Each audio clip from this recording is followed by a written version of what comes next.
On va, je cherche. Il est là. Très bien. C'est ça. Alors, on va pouvoir commencer cette discussion municipale. Pour les pouvoirs, Jean-Pierre Jarre a donné map pour donner pouvoir et Fabien Belleville a donné pouvoir à Michel Bataillé. Il n'y a pas d'effet, le quorum est atteint. Le secrétaire de séance, c'est Mélodie.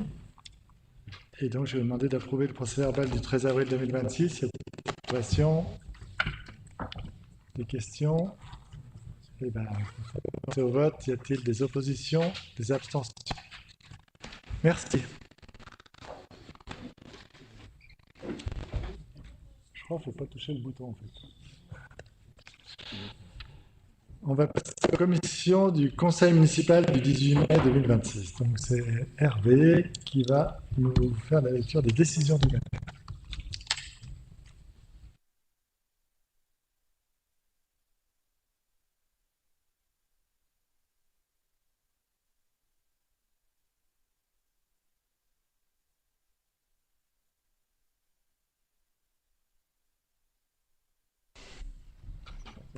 Voilà, ça marche, oui. Bien, bonsoir à toutes et à tous. Donc d'abord, demande de subvention. Oui, il y a un écho là, je sais pas, je suis trop loin, trop près, je sais pas. Bon, j'essaie de pas parler trop fort alors. Bah, je suis déjà loin. Bon, donc une subvention de 4 298 € qui concerne les travaux de réhabilitation sur les zones sinistrées de la forêt de Rhône, sur un coût total de l'opération de 12 642 €. Deuxième demande de subvention, donc au titre de l'aide à l'acquisition d'équipements de la police municipale, acquisition d'un gilet pare-balles, 9 caméras piétons, 12 radios et une station directrice. D'abord, subvention auprès de l'État, donc le FIPD, de 5 719 €. Ensuite, la région Auvergne-Rhône-Alpes de 8 956 €, pour un montant total de l'opération de 23 532 €.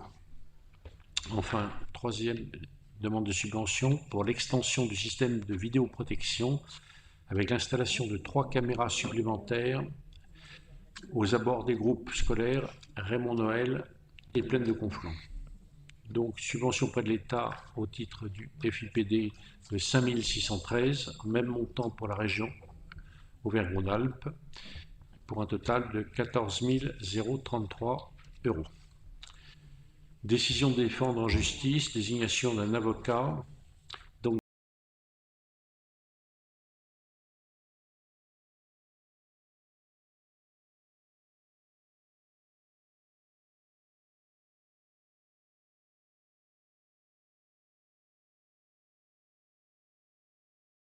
Donc vous avez les 8 candidats et les 8 suppléants.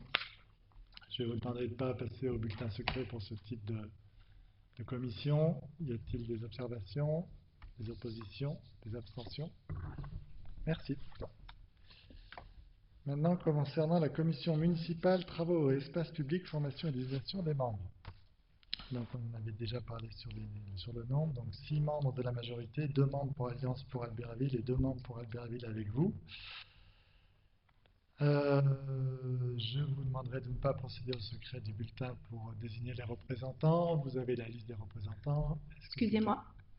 Oui. Alors, deux choses, on n'entend pas très très bien. Enfin, je ne sais pas si c'est nous. D'une façon générale, on n'entend pas bien ce que vous dites. Et si je pouvais prendre la parole avant les votes des commissions communales. On va voter celle-là et puis juste après celle-là. Moi, là, c'est quoi? Vous voulez remonter le micro ou l'écran? Ah. Alors, vous voyez pas bien, vous n'entendez pas bien. Non, d'une façon générale, rien. C'est trop grave. Alors moi, ça, je sais pas de monter. Hein. Non. On peut rien Même faire. le public n'entend pas bien. Et moi, quand je parle? Est-ce que ça va mieux là? On va parler plus doucement alors. Et plus fortement. Enfin, plus lentement et plus fort. Donc, juste, du coup, Karine, tu veux prendre la parole avant les délibérations. C'est ça. Eh ben, Merci. allez. Monsieur le maire, mes chers collègues, puisque nous ouvrons ce soir ce nouveau cycle des commissions municipales, et je vous remercie d'ailleurs, monsieur le maire, d'avoir fait autant de commissions municipales, nous souhaitons faire une remarque sur le rôle. Alors là, par contre, j'ai l'impression que ça résonne. Alors, est-ce que c'est que moi ou... Non, c'est bon? D'accord. Donc, faire une remarque sur le rôle et en profiter pour poser quelques questions plus larges sur la façon dont ce conseil municipal travaillera dans les années à venir.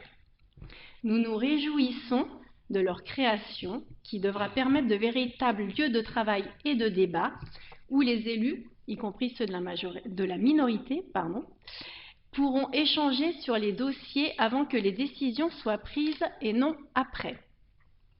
Cela suppose des règles claires. Nous rappelons que la loi impose aux communes de plus de 3500 habitants l'adoption d'un règlement intérieur dans les 6 mois à venir, suivant le renouvellement du conseil municipal. Nous serons attentifs à ce que ce règlement précise, notamment les délais de convocation, les conditions de transmission des documents aux élus, les droits des groupes minoritaires, les conditions d'expression et de temps de parole des groupes, ainsi que les modalités des comptes rendus.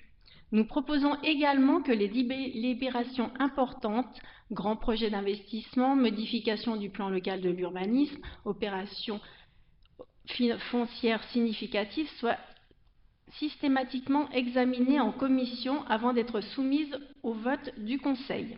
C'est une garantie simple mais essentielle. Nous souhaitons aussi des précisions sur le périmètre des commissions, puisque l'urbanisme, les mobilités, les transitions écologiques ou les grands projets d'aménagement, aujourd'hui, a priori, ne sont pas représentés dans ces commissions. C'est important, car ce sont justement ces sujets qui engagent l'avenir de notre ville sur le long terme. Et justement, puisque nous parlons de grands projets, nous souhaitons évoquer un dossier d'actualité qui illustre l'importance d'un fonctionnement transparent des commissions municipales. La reconstruction du collège Comte de Savoie. Cette opération avait été présentée en décembre dernier lors d'une réunion publique très médiatisée comme un projet structurant pour la ville, avec un calendrier et un financement annoncés de manière très précise. Or, des interrogations semblent aujourd'hui apparaître quant à la poursuite de ce dossier. Cela rappelle que les grandes annonces faites en période électorale méritent toujours d'être suivies dans la durée. Cette situation n'est pas sans conséquence pour la commune, puisque le terrain pressenti est porté par l'EPFL de la Savoie depuis plusieurs années déjà, avec un coût assumé par la collectivité. Et plus les années passent, sans concrétisation claire, plus la question du devenir de ce foncier et de son coût pour la commune se pose. Nous souhaiterions donc savoir ce soir si le projet est aujourd'hui confirmé ou remis en question, quel est le coût supporté par la commune au titre du portage foncier par l'acquisition du terrain par le PFL et quelles seraient les intentions de la commune pour ce secteur si le projet n'aboutissait finalement pas. Ces questions illustrent pourquoi les commissions communales, municipales, doivent être de véritables lieux d'information et d'échange pour l'ensemble des élus. Je vous remercie. Très bien.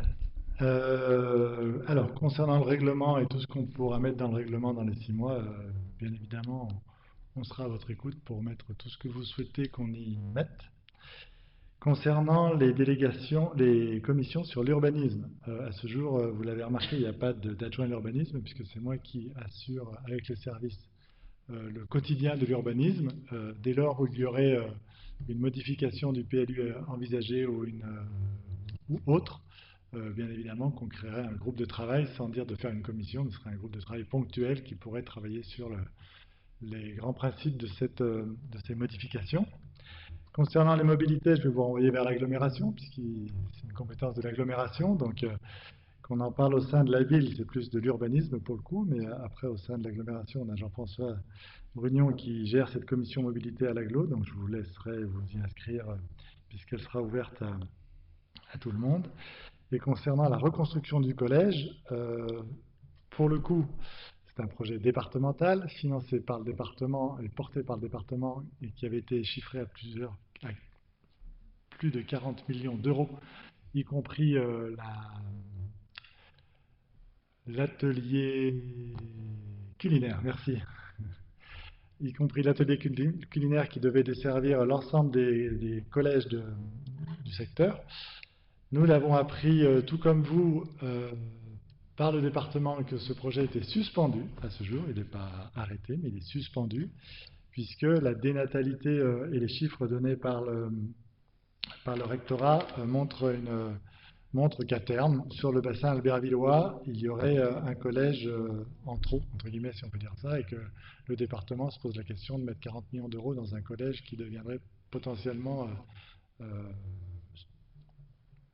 en trop grand. Donc, je ne sais pas aujourd'hui quelles sont les intentions du département précisément là-dessus.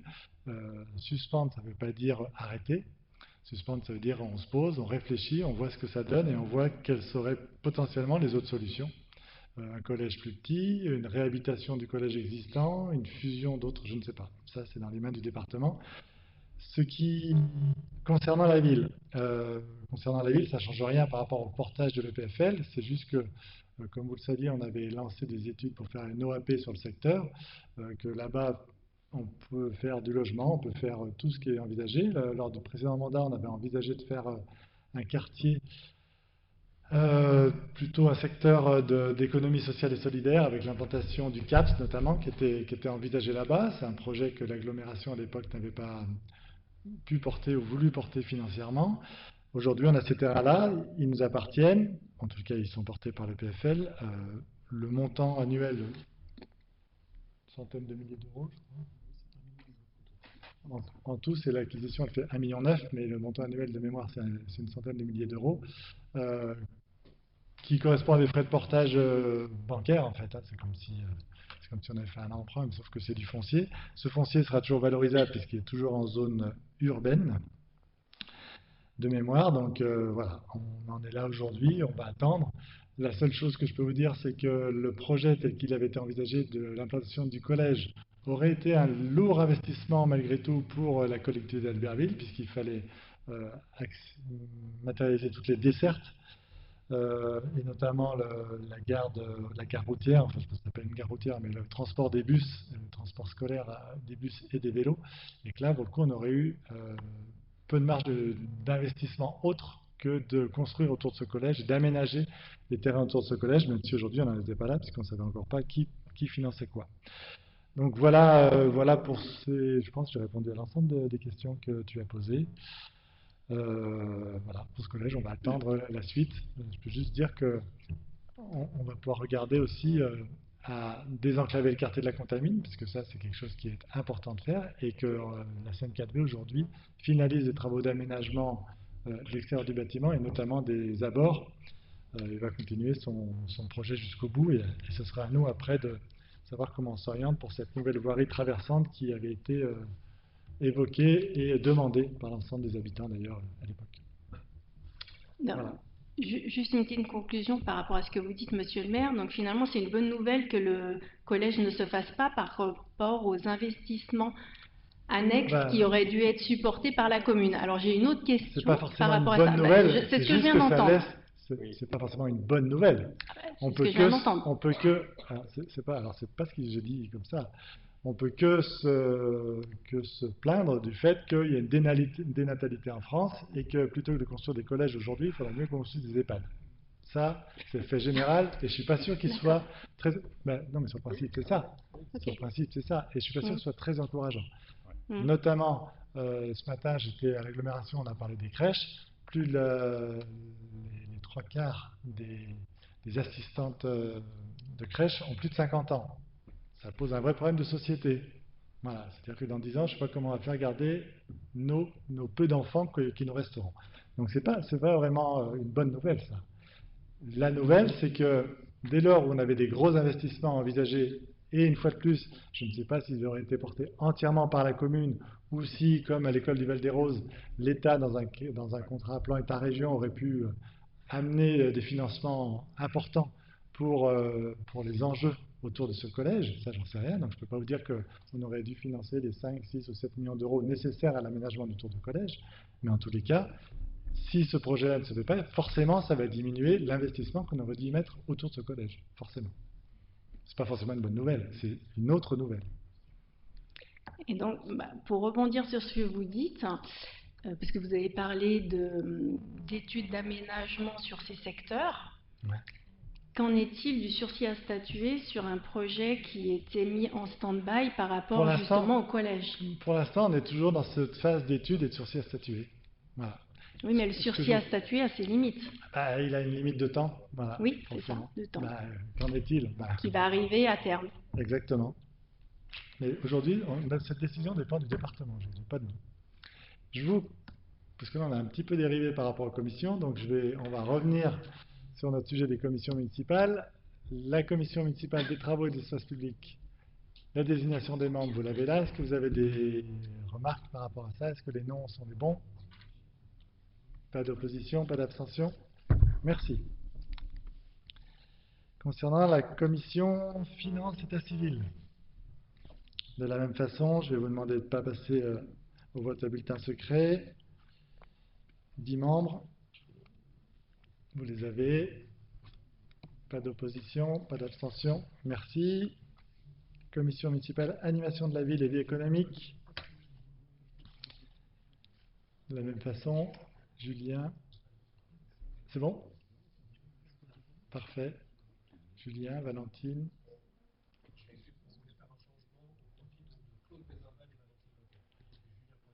Ok, on remplace Julien Cointy par Claude Bézaval. C'est ça que j'ai dit? C'est ça? On remplace Julien Cointy par Claude Bézaval. C'est la bonne. Et Valentine, elle reste. Parfait. Et merci au service pour ce changement qui n'arrange pas. Y a-t-il des oppositions? Des abstentions? C'est parfait. Avant qu'on me pose la question, toutes ces commissions seront réunies, je pense, le plus efficacement en septembre prochain. On doit s'engager à les réunir rapidement. Donc on s'engage ce soir à les réunir au mieux en septembre. Peut-être plus sur celle des finances, je crois que c'était en juin.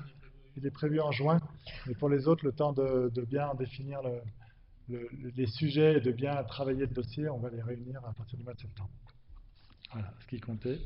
Ce qui est important, c'est qu'on vous le dise ce soir. La commission éducation, enfance, jeunesse, solidarité. Donc, vous avez les noms, pas de changement, pas d'opposition, pas d'abstention. Merci. Commission municipale, sport et vie associative. Une fois de plus, on essaie de ne pas passer à bulletin secret. Vous avez la liste, pas d'opposition, pas d'abstention. Merci. La commission culture et patrimoine. Pas d'opposition, pas d'abstention. Merci. Comité éthique de vidéoprotection. Pas d'opposition, pas d'abstention. Merci. Alors maintenant, la création d'un comité social territorial commun entre la ville d'Albertville et le centre communal d'action sociale. Comme vous le savez, c'est deux instances qui mériteraient deux comités sociaux. En l'idée, eu égard au nombre de membres d'agents du CCAS qui sont au nombre de 2, il paraît opportun de pouvoir n'en faire qu'un seul. Y a-t-il des oppositions, des abstentions? Merci. Alors, instance de dialogue social, nouveau comité social territorial et nouvelle formation spécialisée en matière de santé, de sécurité et de conditions de travail. Sur le même principe que la délibération précédente. Est-ce qu'il y a des oppositions, des abstentions? Je vous remercie. Maintenant, une rectification suite à la dernière délibération qui m'avait désigné le représentant de la CN4V. Et en fait, comme je suis représentant déjà au titre de l'agglomération, qu'on propose de nommer Alain Mosselin. Il est là-bas. Le représentant de la commune d'Albertville au sein de la CN4V et monsieur Jarre en tant que censeur, Jean-Pierre Jarre. Les oppositions? Les abstentions? Merci. Concernant la SPLS, Société publique locale de Savoie, je vous propose d'être le candidat pour vous représenter la commune. Y a-t-il des oppositions? Des abstentions?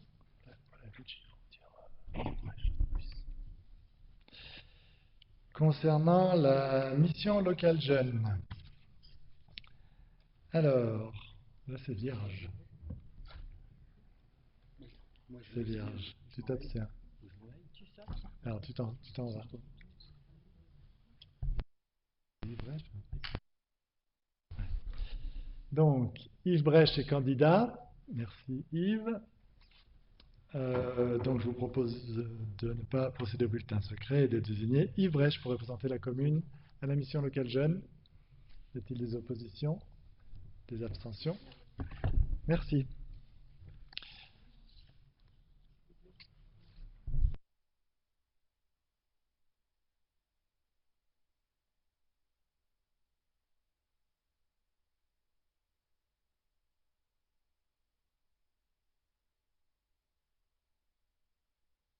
Ok, alors on demandera au président qu'on peut faire rentrer d'ailleurs, si on l'a laissé dehors, on lui demandera de le communiquer à l'ensemble du conseil, il n'y a pas de souci. Jean-François, c'est quand le conseil le bilan d'activité de la mission locale jeune? Non, mais le bilan d'activité qui sera édité, généralement c'est quand, début d'année ou au milieu d'année? On l'a donc une semaine avant l'Assemblée générale de la mission locale jeune, ce qui est normal, puisqu'on Oui. présente après le bilan d'activité. Ce qui nous donne l'Assemblée générale? Pardon? Là, Le 2 juin. Le 2 juin? 14 heures. Bon, ben vous l'aurez 2 juin, 14 après. heures. Non, mais du coup, Madame Martineau, on demande un exemplaire. On transmettra. Oh, on transmet, hein. Très bien. Concernant maintenant les associations et le Grand Bivouac, désignation des délégués, une rectification, puisqu'on avait désigné 4 délégués, sauf qu'on n'avait pas bien lu le règlement. Le règlement disait qu'il n'y avait plus que 2 délégués au Grand Bivouac, et donc je vous propose de ne pas procéder au bulletin secret et de désigner Fatea Bricoué-Hamad et Pascal Mazoero pour représenter la commune au sein du conseil d'administration. C'est du Grand Bivouac, du coup. Il faut corriger la phrase parce que c'est écrit de la mission locale jeune Albert Vic-Lamontagne. Bon.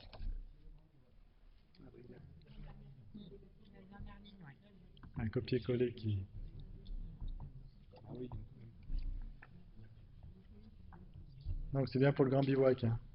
Tu ne retournes pas à la mission locale jeune. Y a-t-il des oppositions? Des abstentions? Juste une observation, on pouvait, je pense, collectivement regretter la réduction du nombre de représentants de la ville au sein de l'association. Est-ce qu'on a des raisons sur les motivations du Grand Bivouac? Alors c'est le Grand Bivouac qui a décidé, je ne vais pas dire tout seul dans son coin, mais à peu près, et qui a changé le règlement en modifiant les partitions des membres qui sont qui n'ont que voix, qui n'ont pas voix consultative en fait. Voilà.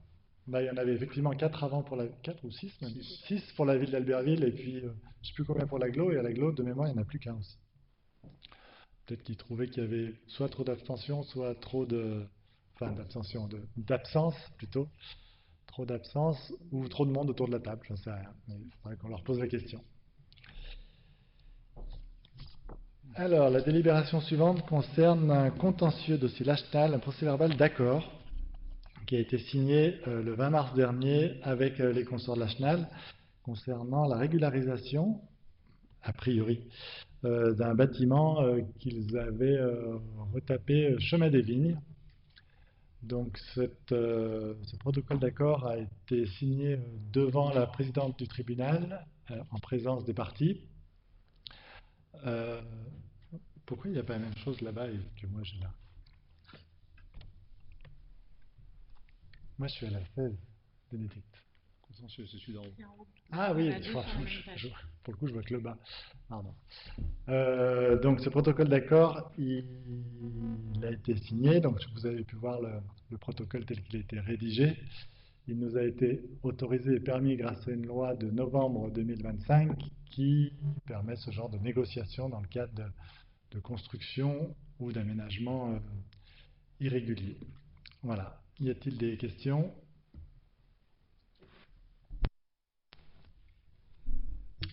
Rebonsoir.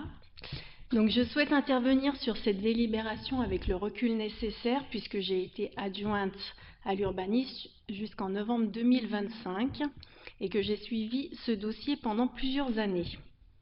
Je tiens d'abord à rappeler que la position prise par la commune dans cette procédure contentieuse n'était pas une décision personnelle ni d'un élu isolé.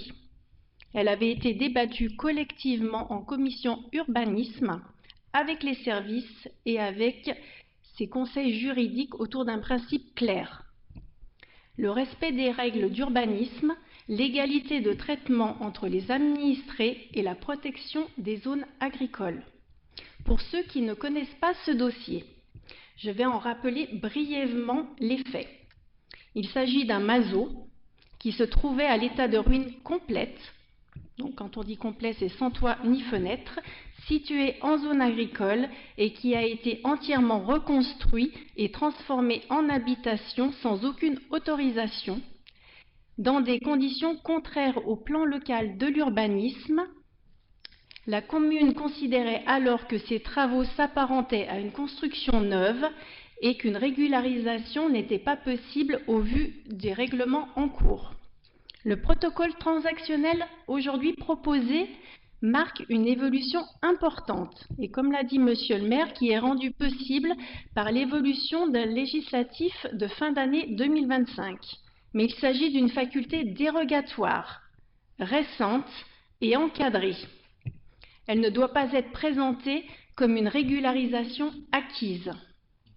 Nous comprenons les raisons qui peuvent conduire à chercher une issue amiable.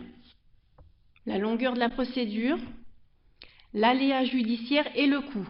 Justement, comme on parle de coût, on aimerait bien connaître le coût de la procédure actuellement supportée par la commune. Mais cette évolution soulève une question de principe que nous ne pouvons pas éluder. Quel message envoyons-nous à tous les Albertvillois qui respectent les règles lorsque des travaux illégaux en zone agricole peuvent finalement aboutir à une régularisation après plusieurs années? C'est une question d'égalité de traitement, simple mais fondamentale. Sur le protocole lui-même, plusieurs points nous interrogent.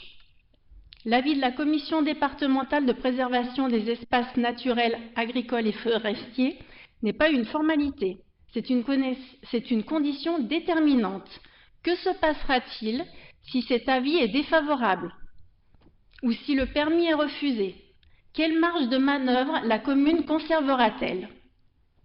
Et que penser de la clause par laquelle la commune renonce à faire exécuter toute condamnation pénale, même si la justice lui donnait finalement raison? Pour une collectivité, ce n'est pas une clause anodine. Nous notons d'ailleurs que Monsieur le maire a souhaité soumettre ce protocole au conseil municipal, alors même que des délégations importantes lui ont été accordées en matière contentieuse. Cela confirme qu'il s'agit d'un choix politique important et non d'une simple décision technique. Nous regrettons également qu'un dossier de cette importance n'ait pas été présenté par les services ou par l'avocat de la commune et qu'il n'ait pas fait l'objet d'un examen préalable en commission municipale. Beaucoup d'élus ce soir n'en connaissent pas l'historique.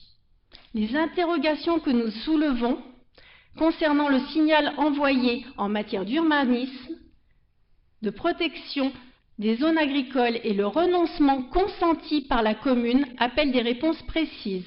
Nous serons attentifs aux éléments apportés ce soir avant de nous prononcer. Merci.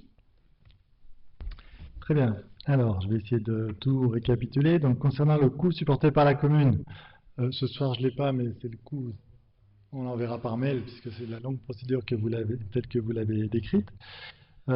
Sachant qu'il y avait un vrai contentieux depuis de très nombreuses années, puisque la la lettre originelle de ce contentieux, elle date de 2012 sous l'ère Mazur, avec la possibilité de refaire ou non un toit, et qui est un courrier qui est en fait à la base de l'argumentaire, notamment de la défense, enfin, de la partie adverse. Concernant les irrégularités depuis le début, alors certes, cette construction a été faite en toute illégalité, puisque aujourd'hui elle n'est encore pas régularisée, et que c'est seulement une fois que la CDPENAF aura rendu son avis qu'on pourra délivrer le permis de construire, si la CDPENAF en est d'accord. Si elle n'est pas d'accord, on se retrouvera dans la situation précédente, c'est-à-dire que ce projet sera irrégularisable et donc c'est la justice qui continuera son travail. Le principe de dire qu'on se dessaisissait de toute poursuite autre, c'est en cas d'avis favorable. C'est qu'une fois, dès l'instant où il y a un avis favorable, on ne va pas demander une réparation du préjudice puisqu'on pourra délivrer ce permis de construire. Cette chose-là n'aurait pas pu avoir lieu si les législateurs n'avaient pas légiféré fin 2025 pour permettre ce genre de construction et de régularisation. Et dernière chose, la commission municipale, alors jusqu'à présent il en existait une, c'était celle qui gérait le contentieux, donc de par cette commission, les Albertvillois ont été informés, en tous les cas les membres de la commission en ont été informés, et aujourd'hui ce protocole d'accord il est juste là et il passe au conseil municipal justement pour en discuter et vous informer du suivi de ce contentieux pour une solution amiable qui est toujours préférable à une solution judiciaire qui peut être très pénalisante en l'espèce. Voilà. Y a-t-il d'autres questions? Eh bien, écoutez, on va passer au vote. Y a-t-il des oppositions? Juste très légère. Alors, j'en fais pas un cas personnel, hein. Je l'ai dit depuis l'origine, mais vous dites que la CDPENAF va se prononcer, mais dans le protocole, c'est marqué qu'on part sur le bâtiment existant. Donc la CDPENAF ne peut que se prononcer favorablement, puisqu'elle n'a pas l'historique. Voilà, c'est simplement ça que je veux dire. Donc, en fait, ce protocole, on a mis dans le protocole des garanties. Informations qui sont... alors déjà, ce que vous avez dit dans le protocole, il n'est pas marqué que, par exemple, si le protocole n'est pas honoré, que la procédure repart, c'est pas marqué. Et la clause qui dit que la commune renonce à toute poursuite ou exécution plutôt des décisions du juge pénal, elle est écrite.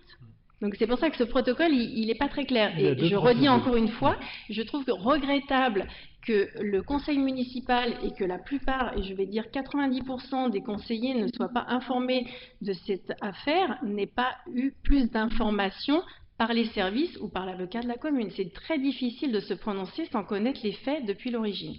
Et vous avez dit d'ailleurs qu'il est 2012. Alors, ce soir, vous avez l'occasion de le faire. En plus, ça tombe bien, puisque vous faisiez partie de la commission contentieux, donc vous êtes pleinement au courant de ce que vous pouvez voter ou pas. Donc, je vous laisse le libre choix de voter ou pas cette délibération. La seule chose et le seul souci étant, pour moi, dans ce dossier-là, c'est d'arriver à une solution amiable qui permette de régulariser cet espace avec les garanties paysagères importantes qui sont, telles qu'elles sont écrites dans le dossier, de ne pas édifier de clôture, de remplacer les fenêtres dans des matériaux plus nobles. Enfin voilà, il y a tout le monde a dû lire ce protocole. C'est juste de régulariser cette verrue aujourd'hui qui existe sur le chemin des vignes. Voilà. Y a-t-il des oppositions? Y a-t-il des abstentions? Très bien. Eh bien, la délibération est adoptée. Et puis, donc, rendez-vous après la CDPENAF pour voir son avis. Après, la délibération suivante concerne la convention de servitude Enedis pour l'implantation d'une canalisation en 53 avenue de Tarentaise. Donc ça, c'est le genre de délibération qu'on prend régulièrement en fonction des demandes d'Enedis pour accorder une petite maison. Je ne sais pas si vous avez le plan. En tous les cas, c'est une petite maison avenue de Tarentaise. Juste une petite chose, on n'avait pas la pièce jointe, donc je ne sais pas s'il y avait quelque chose de particulier dans le protocole. Non, non, il n'y a rien, c'est une servitude classique de passage de réseau électrique. C'est juste pour desservir une maison avenue de Tarentaise qui a été construite récemment et que la parcelle étant communale, cette parcelle étant l'accès qui nous permet d'entretenir les pare-pierres qui ont été mis au-dessus du stade Joffesler. Voilà, mais il n'y a aucun préjudice là-dessus. Des oppositions? Des abstentions? Merci. Maintenant, concernant un autre protocole transactionnel qui dure depuis Gibello, pour tout dire, on remonte d'un mer.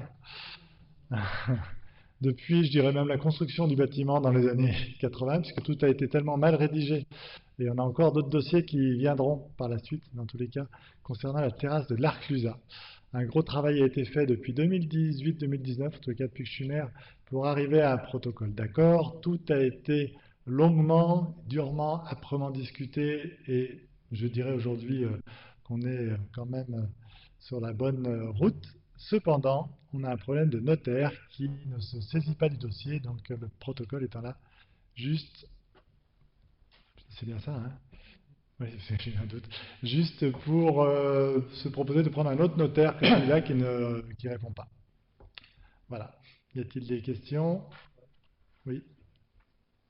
Moi, je vais revenir sur cette affaire parce que pendant 6 ans, je me suis battu. Je suppose que c'est pour les terrasses. C'est pour les terrasses de l'Arcluse qui ont été entièrement rénovées et refaites par la copropriété de l'Arcluse.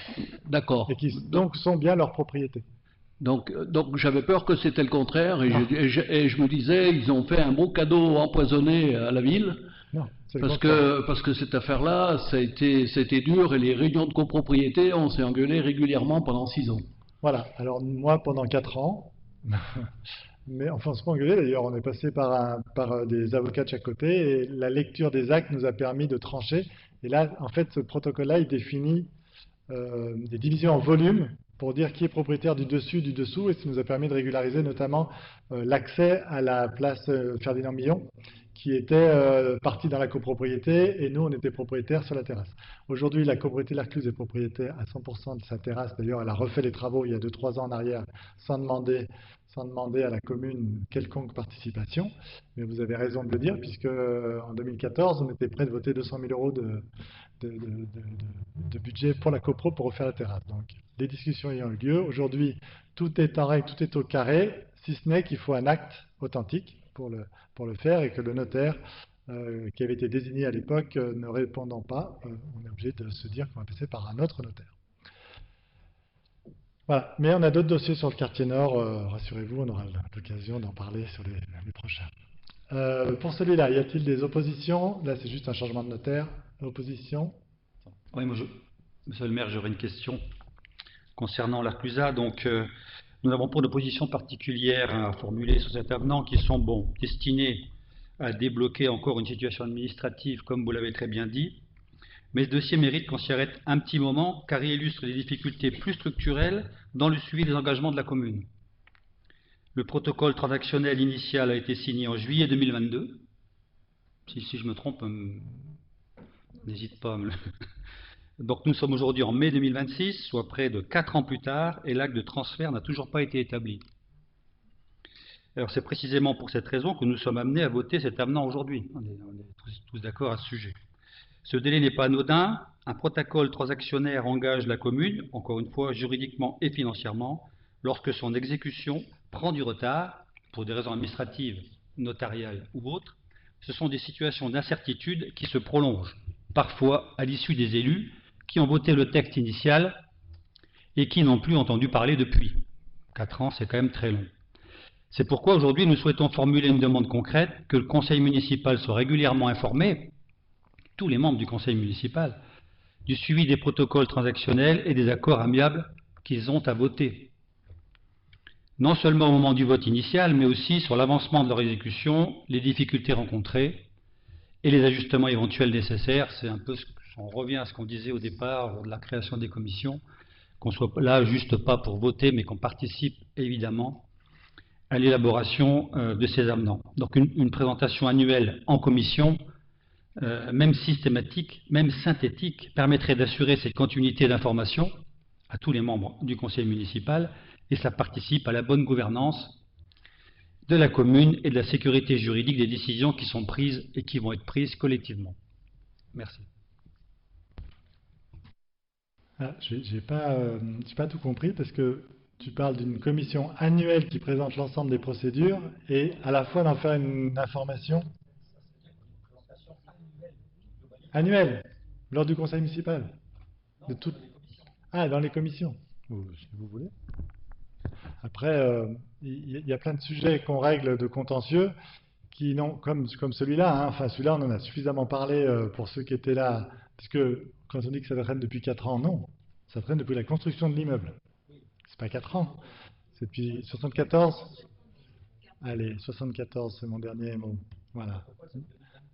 Ah non, le protocole, non, le litige qu'il y avait avant, c'est parce que avant il y avait eu d'autres, ben, c'est ce qu'a dit tout à fait l'heure Claude, hein, c'est que pendant 6 ans ils se sont engueulés avec la copro pour faire quelque chose.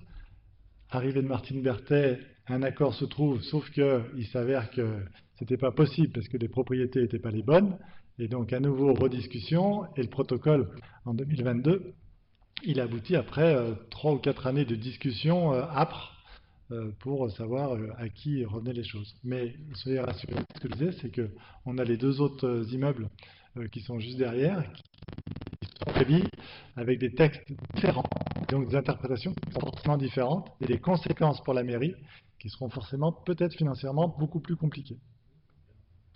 Mais c'est en cours. Voilà.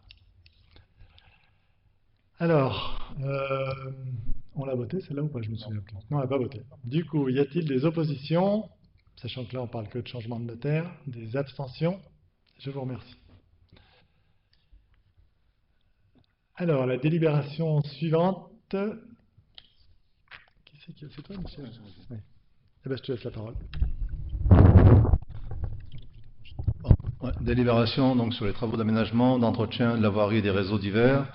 Désignation des 4 titulaires de l'accord cadre à marché subséquent. Donc, pour des travaux maximum de 300 000 € par an. Sinon, on repassera par des appels d'offres. Donc, les 4 candidats retenus, donc, ils sont marqués là. Eiffage Route 113 d'Albertville, Colas d'Albertville, Eurovia SERTPR Frontenex, NGE Route mandataire La Chavanne, Guintoli, co-traitant La Chavanne. Donc, je vous propose d'autoriser le maire ou les adjoints ayant délégation à signer les marchés concernés, ainsi que toutes les pièces afférentes, et les exécuter. Est-ce qu'il y a des questions? Juste une observation. Oui. Eiffage Route 113, c'est Gilly ou Albertville? Leur siège est à Gilly. Oui, c'est Gilly, oui, tout à fait. Ah. Bah, Albertville, il n'y a pas de Eiffage Albertville, donc c'est Gilly.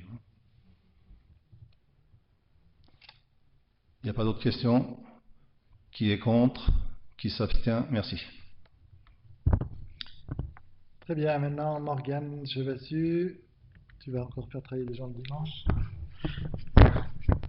Oui, alors bis repetita, bonsoir à toutes et à tous. Bis repetita pour cette délibération que nous avions déjà votée au dernier conseil municipal, puisque les travaux n'ont pas pu se tenir sur l'Intermarché, donc chemin de la Cassine, et donc la préfecture nous ressollicite un avis du conseil municipal pour accorder donc une dérogation au travail dominical qui aura lieu le 31 mai. Donc voilà, est-ce qu'il y a des questions par rapport à cette délibération qui, comme je vous disais, bis repetita par rapport à la dernière?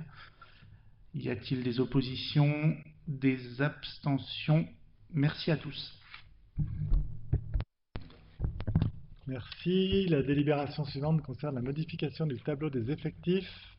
Je ne sais pas si Diane, c'est juste concerne les avancements de grade. Ouais, vas-y. Non, vas-y. Non, mais il n'y a pas de... Vas-y, Jackie, pose ta question. On a juste la liste, le tableau, vous l'avez. Appuie sur le bouton. Un tableau des effectifs sincère est l'un des fondements de la transparence budgétaire d'une collectivité. C'est pourquoi nous souhaitons poser quelques questions sur les créations de postes qui nous sont soumises ce soir. Premièrement, je voudrais parler d'une question de forme. Est-ce que la date du 1er août 2025 mentionnée dans le 2e paragraphe, est-ce que c'est une erreur matérielle? Est-ce que c'est 1er août 2026 ou voilà?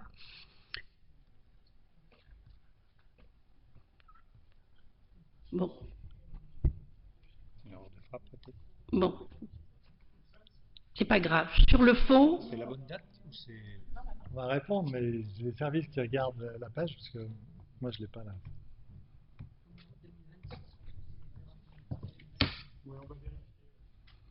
Ok. Sur le fond, 3 questions. Lorsque des postes sont créés en vue d'une promotion, la règle veut que les postes d'origine soient supprimés après nomination pour éviter que le tableau des effectifs ne gonfle artificiellement. Combien de suppressions de postes sont-elles prévues à la suite de ces avancements? Ensuite, quel est l'impact de ces créations sur la masse salariale de la commune, le chapitre 012, pour l'année en cours et les années à venir? Enfin, ces évolutions traduisent-elles uniquement des déroulements de carrière normaux ou reflètent-elles également des réorganisations internes de services?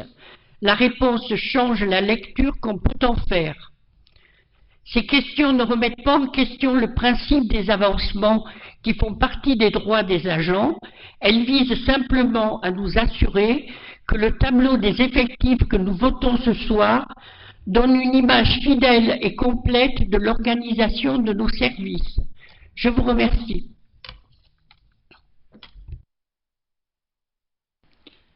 Du coup, monsieur le maire m'a donné la parole. Alors, sur la sincérité du tableau des effectifs, là, effectivement, d'habitude, vous votez dans le même mouvement les créations et les suppressions de postes. Sauf que les suppressions de postes doivent, au préalable, recueillir l'avis du CST et que le premier CST du mandat ne s'est pas encore tenu. Donc, on passera pour avis les suppressions de postes correspondantes et exceptionnellement, vous voterez les suppressions de postes avec un décalage. Il n'y a aucune création nette d'emploi à travers ces avancements de grade.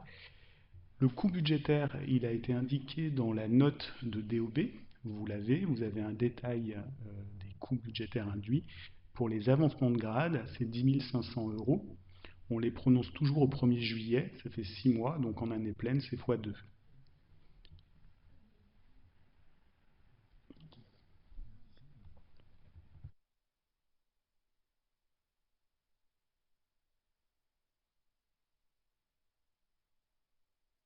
Très bien, y a-t-il d'autres questions? S'il n'y a pas d'autres questions, on va passer C'était plus par rapport à ce qui est écrit. Les techniciens administratifs, il me semble que sur la liste, c'est tous des techniciens, alors qu'il y en a beaucoup, c'est des administratifs. Donc ce ne devrait pas être des techniciens. A priori, le libellé est le bon. Hein. Le libellé est le bon. Bon, connaissant Walter, le libellé est bon. Très bien. Y a-t-il d'autres questions? Des oppositions? Des abstentions? Merci. Et merci pour le coup. Après, concernant les affaires financières, Hervé, je vais te passer la parole pour des ventes aux enchères. Oui, merci. Donc, comme vous le savez, il faut l'autorisation du Conseil pour la vente à travers notre site de courtage en ligne Agorastore pour les biens dont la valeur dépasse 4 600 €. Et donc là, nous avons trois biens à céder sur cette procédure. Donc d'abord une nacelle Iveco, prix de départ, puis c'est aux enchères 12 000 €. Un Citroën Berlingo 4x4, prix de départ 6 000 € et Renault Master, prix de départ 5 000 €. Y a-t-il des questions? J'ai oublié la chaudière? Ah, mais on a rajouté la chaudière entre temps. D'accord.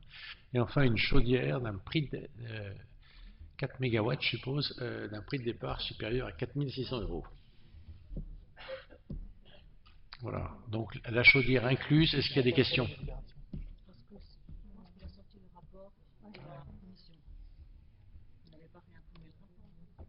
Si.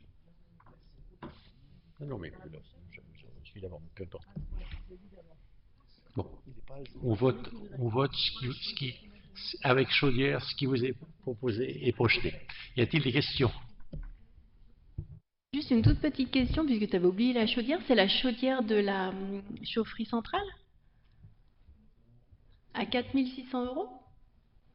C'est le Non, prix de je pense départ. pas. Hein. C'est le prix de départ.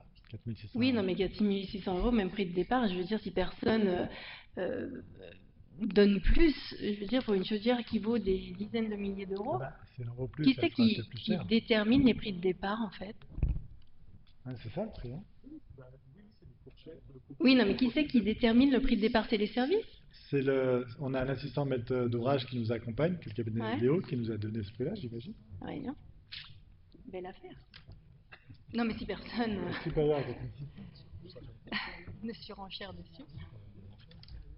Ce sera supérieur. Mais le prix de départ, On il est est sûr que ce super sera bas. supérieur. Excuse-moi, Pascal, tu avais un commentaire?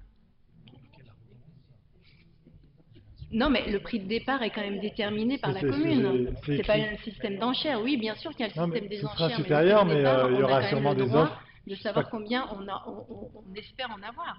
Ah bah on verra, ça c'est la loi des enchères. Non, mais on peut très bien. Alors, la loi des enchères, c'est dans les deux sens.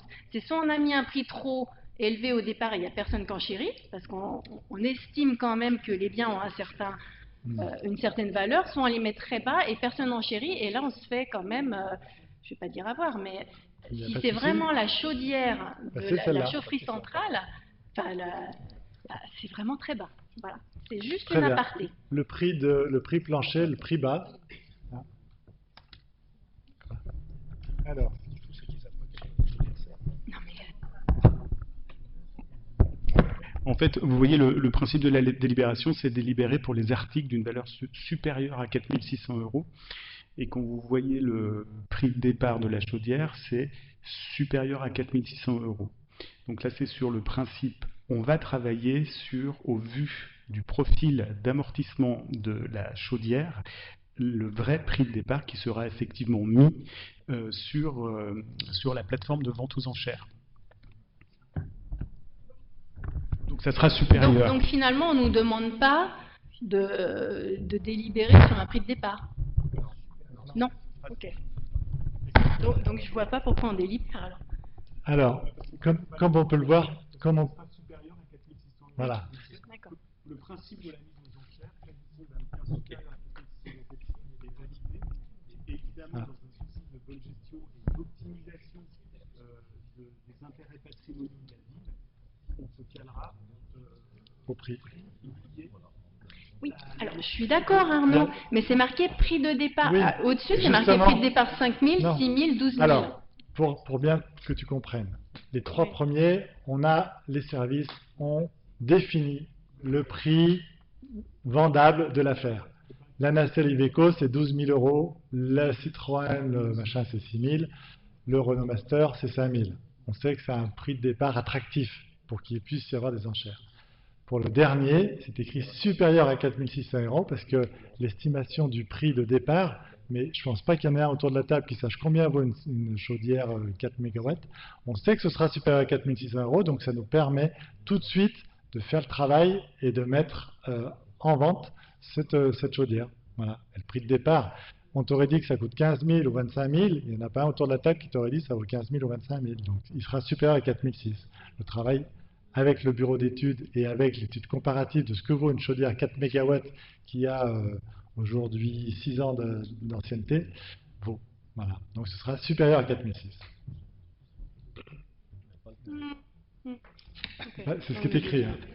Et c'est quoi? C'est pour en prendre une qui est déjà pas assez puissante, c'est ça hein? C'est ça. En fait, on a été victime de notre succès sur ce réseau de chaleur. Enfin, c'est surtout grâce à... C'est la chaudière de secours qui va être x2, je crois. Hein. C'est 8, qui va passer à 8 mégas en gaz. Et le fait de changer de chaudière nous permet d'étendre le réseau, notamment lié au quartier nord, parce qu'autrement on n'aurait pas pu se raccorder au quartier nord, et notamment par rapport aux fortes demandes, vu la popularité de ce réseau de chaleur, eu égard au faible coût de l'énergie vendue. C'est pour ça que juste en changeant la chaudière de secours, on pourra desservir plus de chaleur. Parallèlement à ça, le travail qui a été fait, c'est de travailler notamment avec l'hôpital pour avoir des zones dans lesquelles ils vont se délester du réseau de chaleur en cas de fort appel de chaleur, si jamais il y a des grands froids qui arrivent sur l'hiver prochain. C'est ça le principe. Alors une autre question, est-ce que ça libère la possibilité de construire une autre station quartier nord?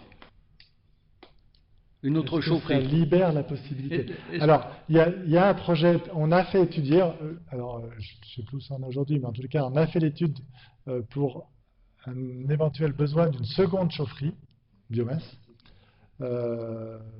Cette étude, elle dit qu'on aurait capacité à construire une deuxième chaufferie. Le problème, c'est de savoir où on la construit. C'est pas anodin. Le mieux, ce serait effectivement la construire de ce côté-là, parce que comme ça, les tuyaux, on n'a pas besoin de reconstruire le tuyau, on n'a pas besoin de renforcer les tuyaux. Si on la construisait à côté de celle existante, il faudrait tout refaire, en fait, parce qu'il faut remettre des tuyaux plus gros. Et après, des questions s'étaient posées pour la mettre sur la plaine de Conflans, puisque aussi là-bas, on a des équipements publics, on a un collège, on a plusieurs gros consommateurs qui seraient susceptibles de pouvoir se raccorder aux réseaux de chaleur. Mais aujourd'hui, enfin, ce qui avait un peu arrêté l'affaire, la réflexion, c'est le foncier. Voilà, parce que c'est pas anodin d'avoir une chaufferie bois. Voilà. Mais en tous les cas, pour cette délibération-là, c'est qu'on remplace la 4 mégas.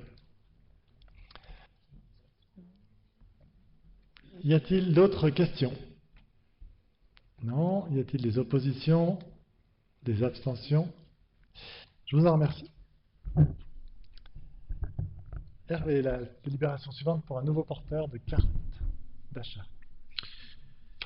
Oui, merci. Donc, nous sollicitons votre accord pour mettre en place une nouvelle carte achat pour le service bâtiment avec un plafond mensuel de 500 €.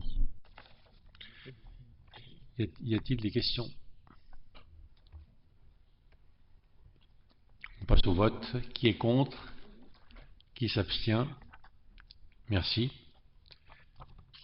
Donc je continue avec la demande de remise gracieuse de frais de fourrière automobile. Donc c'est suite à la délibération qui avait été retirée la dernière fois. Donc ça concerne bien les frais de fourrière exclusivement. Voilà. Donc y a-t-il des questions? Je suis pas douée avec ce truc, c'est bon. Merci. Vous allez croire que j'ai un problème avec ce... J'admire énormément les sportifs de haut niveau, hein, vraiment. Je sais ce que c'est, il n'y a pas de sujet là-dessus. Mais alors, la délibération est un peu plus carrée en droit, ça c'est sûr. Elle n'est pas parfaite. On voit bien les articles cités dans les considérants. En réalité, il aurait fallu un remboursement de dette et c'est pour ça que le conseil municipal est compétent. Sauf que l'usager a toujours pas, enfin, il n'a pas contesté préalablement auprès du procureur sa mise en fourrière. Bon, peu importe, tant mieux pour lui. Mais c'est là-dessus que je voulais revenir. C'est que ça crée un précédent. Et demain, si un citoyen qui est artiste professionnel et qui part en tournée 3 semaines et qui se retrouve dans le même cas de figure demande l'intervention de monsieur le maire, forcément il faudra y faire droit. Pareil, je sais pas, je parle de culture parce qu'on parlait d'un sportif de haut niveau, ça peut être un travailleur saisonnier qui part faire les saisons, qui pareil, voit sa voiture mise en fourrière parce que subitement il y a un événement qui nécessite de dégager la voirie. Ça peut être n'importe qui en fait en réalité, parce qu'encore une fois il y a un principe constitutionnel dans un état de droit, c'est l'égalité de traitement des citoyens. Voilà, donc je voulais juste inciter là-dessus, sur le fait que ça crée un précédent et qu'il faudra être bien attentif au fait que désormais tous les citoyens aient la même possibilité de recours gracieux.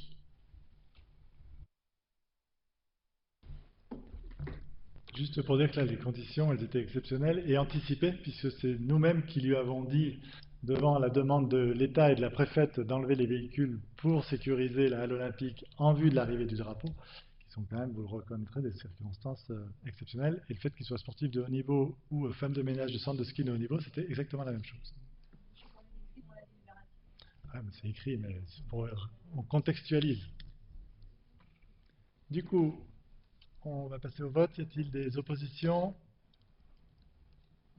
Des abstentions? Alors, n'allez pas trop vite parce qu'il y a 5 abstentions. Non, il y en a une là-bas. Là.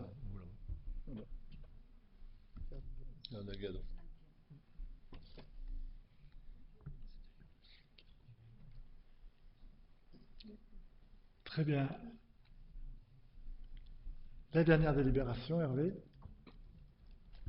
Donc, dernière délibération. Donc, le non-assujettissement, plus exactement, nous vous proposons de ne pas exonérer de taxes foncières sur les propriétés bâties les entreprises qui viendraient dans le quartier prioritaire. Voilà, pour résumer.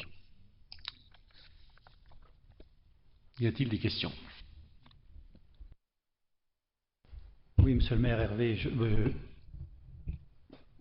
une question, oui, évidemment, on en a eu une question d'incompréhension. Alors, on sait que refuser un dispositif d'exonération conçu pour exonérer justement des professionnels qui vont s'installer dans un quartier prioritaire, ça semble un peu un non-sens, puisque qui dit quartier prioritaire dit difficulté, donc qui dit difficulté dit on aide les professionnels, j'entends, hein, à venir s'installer dans ces quartiers pour y créer une activité financière et autres, bon, ou professionnelle ou commerciale. En plus, donc, on sait que ce quartier prioritaire, toute la zone sud de la commune est pratiquement englobée dans ce quartier prioritaire. Et on aurait donc plusieurs petites questions. La première, c'est est-ce que cette zone d'exonération, à l'époque, il y avait un périmètre de 500 mètres au-delà du périmètre défini comme QPV? Est-ce qu'il existe toujours ce périmètre? Parce qu'à ce moment-là, on agrandit encore ce quartier d'exonération possible. Oui, non. C'est pas la même chose. Hein. Là, on est sur les installations de professionnels et de commerce. Oui, mais juste... les 500 mètres dont tu parles, c'était pour les exonérations de TVA, enfin les diminutions de TVA à 5,5 au lieu des 19,6 habituels. Voilà. Ça rentre pas dans le même dispositif. Rien à voir. Ok, rien à voir. Très bien. Bon, donc, pardon, Hervé, retire cette question de... ne note pas cette question, c'est pas la peine. Et donc, du coup, la compensation financière de l'État due à cette exonération, ça rentre dans le cadre dont tu viens d'expliquer. Ou pas? Là, il n'y a pas de compensation financière. Il n'y en a pas. Zéro. Ok. Bon. Alors, pour autant, est-ce qu'on a fait une étude réelle du coût que ça pourrait donc supporter, que la commune pourrait supporter si on mettait en place cette exonération? En fait, on ne peut pas faire une étude du coût puisqu'on ne sait pas aujourd'hui quelles seraient les entreprises qui pourraient s'installer. Ok. Juste pour rappeler quelque chose, sur Val-des-Roses Contamine, il y a 0 entreprise active aujourd'hui. Oui.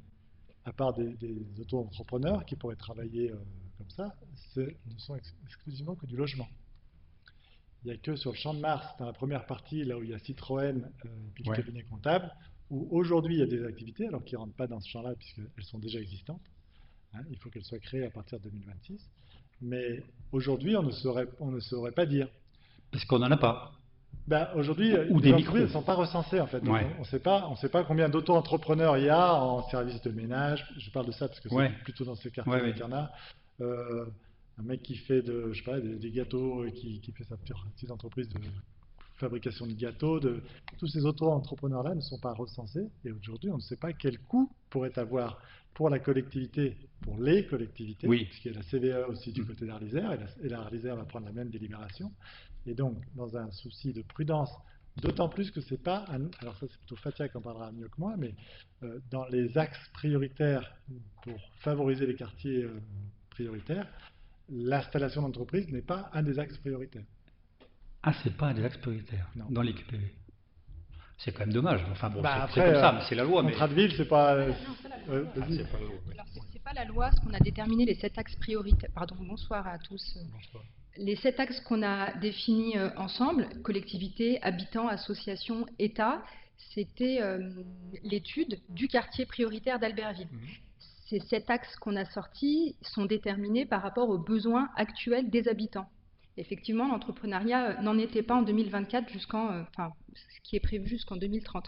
Après, l'idée de l'exonération automatique de la taxe foncière, c'est aussi le risque d'attirer des structures qui viendraient s'installer par opportunisme. On délibère aujourd'hui parce qu'il fallait délibérer avant fin juin, il me semble. Sinon, c'était une exonération automatique de la taxe foncière. L'idée, c'est de pouvoir passer cette délibération et éventuellement, dans les prochains mois, prochaines années, s'il y avait quelqu'un qui voulait s'installer pour créer de l'emploi avec une vraie idée qui pourrait avantager les habitants du QPV, pourquoi pas? À ce moment-là, on redélibérerait. Ok. Ah, très bien, merci beaucoup, j'ai bien mieux compris. Mais jusqu'à aujourd'hui, puisqu'on avait déjà un QPV depuis 2020, je crois, cette exonération, elle était d'office. Aujourd'hui, c'est un levier qu'on permet avec la loi des finances. Il n'y en avait pas. Il n'y en avait pas? C'est une nouvelle disposition qui a été mise en place, mais une fois de plus, l'État, dans son côté très centralisateur, dans les quartiers de Sarcelles, les quartiers nord de Marseille, tout ça, oui, là, il y a sûrement de l'intérêt à faire venir de l'emploi. Dans notre ville, dans ces quartiers-là, aujourd'hui, on n'a pas, en tout cas, ce n'est pas la priorité. Peut-être la 8e priorité, mais elle ne fait pas partie des 7 premiers axes qui ont été travaillés, comme disait tout à l'heure Fatia, collectivement. Par exemple, la mixité dans les quartiers, la présence des filles dans l'espace public, ça fait partie des priorités. L'accès au droit sont une des 7 priorités, mais pas celle de l'installation d'entreprises. Très bien, c'est clair. Merci. Surtout qu'aujourd'hui, les entreprises, elles peuvent s'installer, voilà, elles payent leur taxe foncière, mais c'est pas ça qui... C'est pas ce qui va les inciter à s'installer pour les bonnes raisons, entre guillemets. Voilà. Donc là, on parlait des entreprises, et sur les logements, il y a quelque chose qui est prévu dans les QPV? Il y a la taxe l'exonération qu'on avait votée déjà l'année dernière, il y a 2 ans, la taxe foncière sur les propriétés bâties, dont la ville d'Albertville a exonéré, alors je ne sais pas s'il y a le Champ de Mars dedans aussi, il y a maintenant, il y a bien sûr, dans le quartier prioritaire, donc il y a la taxe d'exonération pour tous les logements, la taxe foncière, tous les logements sociaux. Donc, alors il n'y a que des logements sociaux, donc ça tombe bien, à part un immeuble. Donc toutes ces taxes-là sont exonérées de taxe foncière, et là on a une compensation partielle de l'État. C'est ça, c'est là où on a une compensation. On a une compensation partielle de l'État, alors pas à l'euro près, mais par contre aussi on a un engagement du bailleur social de financer des actions grâce à cette diminution de taxe foncière. Alors, j'ai plus les montants en tête, pardon. 80 000 euros pour la ville. Donc, on veut dire ça fait entre guillemets une manne de 110 000, 120 000 euros pour la SEMCALV. 120 000 euros devaient être fortement fléchés sur du surgardiennage, sur des surinvestissements sur les quartiers prioritaires. Voilà, c'était ça le principe. Ça a été voté il y a 2 ans en arrière. Décembre 2024. Ouais. Mais je croyais que dans le QPV, il n'y avait plus de logements sociaux qu'on pouvait reconstruire. Il n'y a que des logements sociaux dans le QPV. Dans le QPV qu'on peut reconstruire? Le seul propriétaire, c'est la SEMCALV. Il n'y a que des logements sociaux. Aujourd'hui, on n'a plus le droit de construire des logements sociaux dans le QPV. Oui, d'accord. Mais les entre 1000 et 2000, les 1000 logements qu'il y a dans le quartier, ouais, ça veut dire ça. Les un peu plus de 1000 logements qu'il y a dans le quartier prioritaire sont, à part un immeuble, qui est l'immeuble des Acacias, sont tous propriétés de la SEMCALV. Et ils sont exonérés pendant combien d'années? Mais ils sont exonérés de taxes foncières. Ah bon, je pensais qu'il y avait quand même c'est peut-être 15 33 ans, mais non, je Non, n'ai pas de souvenir. Je ne sais plus à quoi c'était lié, ouais. Ça s'arrête peut-être au contrat de ville. Ouais. Mais locatif ou accession sociale compris? C'est-à-dire, mais c'est toutes les taxes Dans les foncières. logements sociaux, on a soit le locatif, soit l'accession sociale. Non, mais aujourd'hui, la taxe foncière qui est exonérée, c'est sur l'existant. Oui, non, mais j'ai compris, monsieur le maire. Très Mais bien. il peut y avoir aussi de l'accession sociale dans le QPV. Mais tous les Donc, immeubles, l'accession toutes les sociale, taxes foncières, toutes les taxes foncières. D'accord, donc il n'y a pas que les logements sociaux, vous parliez que de logements sociaux. C'est le cas aujourd'hui, il n'y a que des logements sociaux. Dans le QPV, je ne pense pas qu'il y ait que des logements sociaux. Alors, je ne sais pas si je m'exprime en français ou pas. Ouais. Il y a un immeuble des Acacias, Ouais. logements. Oui, mais si demain, par exemple, je prends du côté du Champ de Mars, qui vient de rentrer dans le QPV il y a 2 ans, il y a quand même des terrains qui sont aujourd'hui nus, sur lesquels des bailleurs, Faut pas se tromper, des privés pourraient construire des bailleurs des logements. sociaux. Ce que je vous ai expliqué C'est tout pour à ça que l'heure. je vous posais la question. Il y a une exonération de taxes foncières du bailleur social, ce bailleur social ayant en contrepartie l'obligation, grâce à cette diminution de taxes foncières, d'investir cette somme, 120 à 130 000 euros, du surgardiennage, du surentretien de ces aménagements. On a aussi défini 5 ou 6 axes, hein, En lien avec nos 7 axes. en lien avec les 7 axes, du coup, pour dire il faut peut-être faire des équipements sportifs qui feront descendre des filles dans la rue, vivre ensemble, des associations, des machins. Donc c'est ça, c'est que les bailleurs sociaux qui sont concernés. Est-ce que ça répond à votre question? Oui, absolument. Et ça court donc jusqu'en 2030, fin du contrat. Merci. Très bien. Donc là, on vous propose, pour le coup, de ne pas exonérer pour les immeubles et notamment pour les installations d'entreprise. Parce que l'idée de l'installation d'entreprise, juste pour finir avec ça, hein, c'est que ça amène de l'emploi. Hein. Oui, et donc si c'est juste de financer un auto-entrepreneur des taxes foncières, alors de toute façon, il sera installé pour faire le mécano sur le parking de la SEM4V ou autre. Voilà. Donc, y a-t-il d'autres questions? Non. Y a-t-il des oppositions? Des abstentions? Eh bien, je vous remercie. C'était la dernière délibération de ce conseil municipal. Je vous remercie de votre... Ah, si, il y a une question, c'est resté rouge. Ah, une question suite à un courrier qui est arrivé. Vous voulez présenter la question? Allez. Je veux bien. Claude, tu voulais y aller? C'est pareil, tu compléteras. Oui, parce que nous avons été destinataires, vous, monsieur le maire, je crois Karine aussi, d'un courrier de madame Chevalier concernant la suppression de places de parking de stationnement PMR sur la place des Chartreux. Place des Chartreux, c'est quand vous êtes rue Gambetta, juste avant l'église, à droite, vous avez donc un certain nombre de travaux qui ont été réalisés pour installer des molocs, et donc apparemment la dernière commission accessibilité avait retenu 2 places PMR qui finalement ont disparu. Donc on avait dit à madame Chevalier qu'on relayerait son questionnement. Voilà, si on peut avoir des éclairages là-dessus. Merci. Juste pour commencer, on a supprimé les points d'abord volontaires qu'il y avait, parce que c'était vraiment une sorte de déchetterie à ciel ouvert dans le quartier, et c'était pas entendable. Et donc ces molocs ont été mis en face, enfin à côté de l'église Saint-Jean-Baptiste, sur la route là, effectivement, à la place également, à côté des charges, des bornes de recharge électrique pour les véhicules, et notamment sur une place PMR qui était située là. Quand on a fait la commission, la dernière commission, c'était quand, Michel, d'accessibilité à la fin de l'année, en 8 décembre dernier, il avait été dit qu'on recréerait 2 places de stationnement PMR, puisqu'effectivement, il y avait la perte de places de stationnement PMR. Il s'avère que sur la place des Chartreux, celle qui était en place, elle n'était pas conforme, parce que trop près du bâtiment, elle ne permettait pas aux véhicules d'avoir un débattement suffisamment large pour ouvrir les portes. Donc celle-là, on l'a supprimée, parce que si elle n'est pas conforme, on ne sait rien qu'elle existe. Et on s'était engagé effectivement à faire 2 places PMR. Aujourd'hui, sur la place des Chartreux, ce n'est pas possible, parce qu'il y a trop de pentes, en fait. Puisque les places PMR doivent être à l'horizontale, et dès l'instant où on dépasse 5% de pente, ou peut-être 3% de pente, on ne peut pas les faire. Donc elles vont être faites, mais elles vont être déplacées à côté des molocs qui ont été installés en face, à côté de l'église. Voilà, donc il y a les places électriques, les molocs, il y aura 2 places PMR qui vont être installées ici, avec les travaux nécessaires pour surbaisser le trottoir à cet endroit-là, pour que les PMR puissent partir sur le trottoir. Voilà. Mais sur la place des Chartreux, aujourd'hui, en l'état, c'est pas possible. Donc c'est la réponse qu'on fera à madame Chevalier, qu'elle vous a envoyée, que nous avons reçu nous aujourd'hui, que vous avez reçu, alors moi j'ai reçu aujourd'hui dans le parapheur, mais qui était posté le 14 mai, et donc c'est la réponse qui va être faite. Voilà, donc il y aura bien 2 places PMR, telles qu'on s'était engagé lors de la commission. Et une commission, normalement, il y en aura une fin juin, si tu veux... Juste, non, c'est bon? Oui, ça devrait faire. C'est ça. Il y aura 2 places PMR en plus, parce qu'il y en a une qui reste à gauche des molocs, elle restera celle-là. Il y en aura 2 après les molocs. Enfin, après les 2 places aussi de parking à recharge électrique.